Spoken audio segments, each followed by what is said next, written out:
Hello friends, अभी आप लोगों के सामने ये क्वेश्चन है जो कि आरआरबी एनटीपीसी 2019 के सीबीटी 1 का है और ये 21 जनवरी 2021 की सेकंड शिफ्ट का क्वेश्चन है।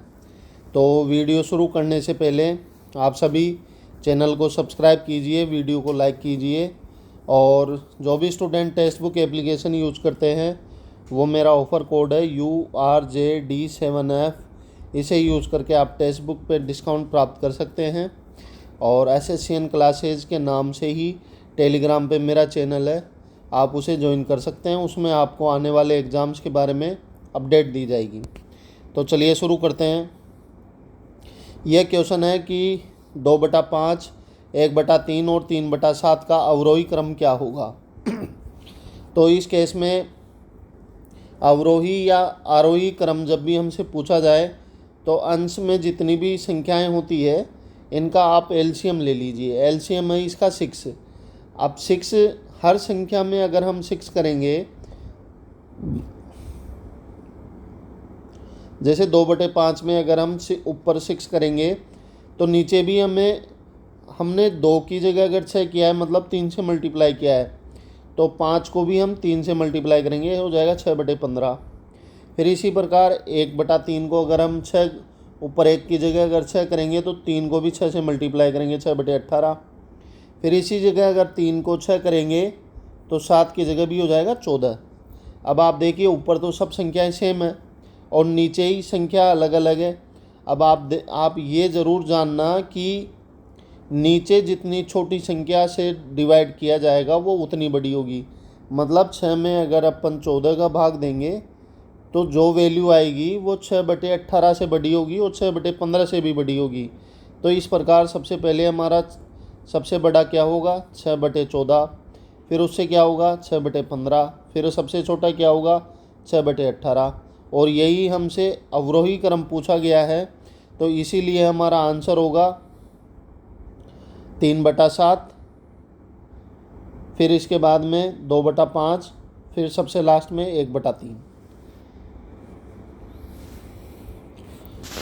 तो ये रहा हमारे पास में आंसर 3/7, 2/5 और 1/3 अवरोही क्रम में होगा। और अगर आप इसे क्रॉस चेक भी करना चाहें तो भी कर सकते हैं। क्रॉस चेक करने का तो सिंपल सा फॉर्मूला होता है कि आप जब 3 में 7 से डिवाइड करोगे आप तो ये आएगा 4 पॉइंट समथिंग जो भी होगा। फिर इसी प्रकार 2 में 5 का भाग दोगे तो 0.4 आएगा। यहाँ तो 0.42, इसके बाद में 7 जो भी होगा जो होगा, और 2 में आप 5 से डिवाइड करोगे तो 0.4 होगा, और 1 में 3 से डिवाइड करोगे तो ये 0.33 होगा। तो ये अवरोही क्रम का हमारे पास में ये सेट होगा। अब देखिए नेक्स्ट क्वेश्चन। इस क्वेश्चन में तो डायरेक्ट हमें कुछ नहीं करना है। यदि 2/11 को -5/14 के व्युत्क्रम से गुणा करते हैं तो मान क्या होगा। तो व्युत्क्रम से कर लो आप मल्टीप्लाई, 2/11 है और -5/14 की जगह -14/5 से मल्टीप्लाई कर दो तो -28/55 हमारा आंसर हो जाएगा। सिंपल सा क्वेश्चन है। अब नेक्स्ट क्वेश्चन देख। इस क्वेश्चन में हमें दिया गया है कि एक समबाहु त्रिभुज का तीसरा शीर्ष ज्ञात कीजिए यदि इसके दो शीर्ष 2/2, 2,4 और 2 और 6 है। तो इस केस में क्या होता है, मान लो ये हमारा त्रिभुज है और ये 2 और 4 इसके कोऑर्डिनेशन है और 2 और 6 इसके कोऑर्डिनेशन है और इसको हमने XY मान लिया और ये समबाहु त्रिभुज है। तो आप मान के चलिए कि ये तीनों भुजाएं सेम होगी, समान होगी। इसे मैं दे देता हूँ A, इसे दे देता हूँ B और इसे दे देता हूँ C नाम। तो AB = BC = CA होगी। और आप A और B की दूरी निकालने का सूत्र क्या होता है, AB² =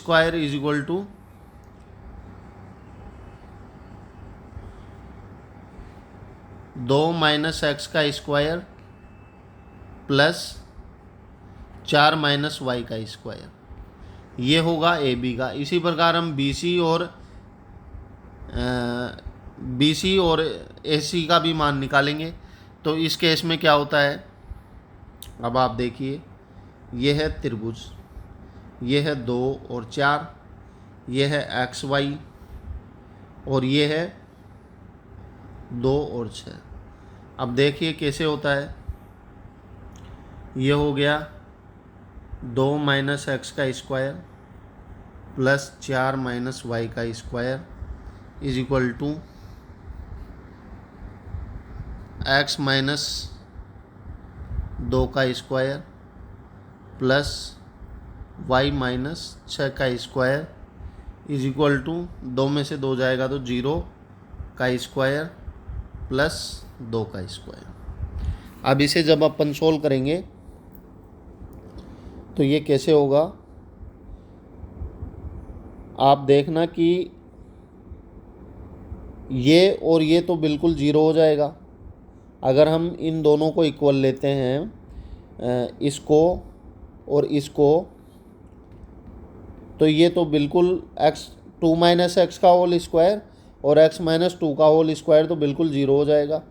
तो हमारे पास में क्या रहेगा, सिर्फ 4 माइनस वाई का स्क्वायर। तो हम इसे ओपन कर लेते हैं, 16 plus y square minus 8y is equal to y minus 6 का होल स्क्वायर क्या होगा, y square plus 36 minus 12y। Y square से वाई स्क्वायर कैंसिल हो गया। अब ये 12y इधर आएगा तो ये हो जाएगा 4y और 16 उधर जाएगा तो ये हो जाएगा 20। इस प्रकार हमारे पास में क्या होगा, 4y इज इक्वल टू 20। मतलब y का मान हमारे पास में क्या आ जाएगा, 5। और y का मान अगर हमारे पास में 5 आ गया तो अब हम इसको और इसको इक्वल करके सॉल्यूशन निकाल सकते हैं। तो y की जगह जब हम 5 रखेंगे तो 4 माइनस 5 की मान वैल्यू होगी -1 और -1 का स्क्वायर हो जाएगा 1। और इधर हमारे पास में है 2 का स्क्वायर तो ये हो जाएगा 4। 4 में से 1 माइनस होगा तो हम कितना रह जाएगा, 3। इस प्रकार 2 माइनस एक्स स्क्वायर के बराबर कितना हो जाएगा, 3। 2 minus x square is equal to 3। तो 2 माइनस एक्स की वैल्यू हो जाएगी √3। तो x की वैल्यू कितनी हो जाएगी, 2 प्लस √3। तो हमारे पास में दो कोऑर्डिनेशन आ गए x के। x का तो आ गया 2 प्लस √3 और y का आ गया 5। तो 2 प्लस √3 और 5 हमारे आंसर हो जाएंगे। अब देखिए नेक्स्ट क्वेश्चन। इस क्वेश्चन में क्या है कि त्रिज्या हमें 36 सेंटीमीटर दी हुई है और इसमें वृत्त के त्रिज्यखंड की लंबाई है l और 4l is equal to 3r दिया हुआ है, जो इसको संतुष्ट करता है। 4l is equal to 3r। तो त्रिज्यखंड का क्षेत्रफल क्या होगा। अब आप देखिए हमसे क्या दिया गया है हमें कि 4l is equal to 3r दिया हुआ है और त्रिज्यखंड की लंबाई कैसे निकालते हैं, 2 पाई इंटू r। r हमारे पास में 36 इंटू थीटा और 4l is equal to 3r दिया हुआ है। मतलब यहाँ पर हमारे पास में त्रिज्यखंड की लंबाई आती है l और l की जगह हम क्या रख सकते हैं, 3/4r। तो r 36 से 36 कैंसिल हो जाएगा, यहाँ r की जगह 36 होगा। इस प्रकार हमारे पास में थीटा की वैल्यू क्या आ जाएगी, 3/4 गुणा 2 पाई, मतलब 3/8 पाई हमारे पास में थीटा की वैल्यू हो जाएगी। अब जब हम त्रिज्यखंड का क्षेत्रफल निकालते हैं तब क्या होता है, pi into r square 36 into 36 into theta. तो थीटा की वैल्यू हमारे पास में क्या आती, 3/8 पाई। पाई से पाई कैंसिल हो गया और 36 और इसमें जब आप भाग दोगे तो ये 4 से डिवाइड होके 9 रहेगा, यहाँ 2 रहेगा, यहाँ 2 से डिवाइड होके 18 रहेगा। तो ये हो गया 18 गुणा 3 54, 54 इंटू 9 और 486 हमारा आंसर आ जाएगा। अब देखिए नेक्स्ट क्वेश्चन। इस क्वेश्चन में क्या है कि सरलीकरण करने पर 2 की घात 10 माइनस 3 की घात 10 अपॉन 5 की घात 10 माइनस 6 की घात 10 का मान क्या होता है। और नीचे हमें 4 ऑप्शन दिए हुए हैं कि एक ऋणात्मक परिमेय संख्या और या तो न तो धनात्मक है न ऋणात्मक है। और तीसरा है कि परिभाषित नहीं किया जा सकता है, और ये एक है कि धनात्मक परिमेय संख्या। तो इसे कंप्लीट सॉल्व करने की कोई ज़रूरत नहीं है। इसमें आप देखना कि 2 की घात 10 3 की घात 10 से छोटी होगी, तो मतलब ऊपर 2 की घात 10 में से अगर 3 की घात 10 माइनस करेंगे तो ऊपर ऋणात्मक मान आएंगे, अपॉन नीचे भी 5 की घात 10 में से 6 की घात 10 अगर अपन माइनस करेंगे तो ऋणात्मक मान आएंगे। दोनों आपस में कैंसिल हो जाएंगे और जो भी वैल्यू आएगी वो पॉजिटिव आएगी। इस प्रकार ये एक धनात्मक परिमेय संख्या होगी। तो ये क्वेश्चन भी आसान सा था, इस प्रकार सोल्व होगा।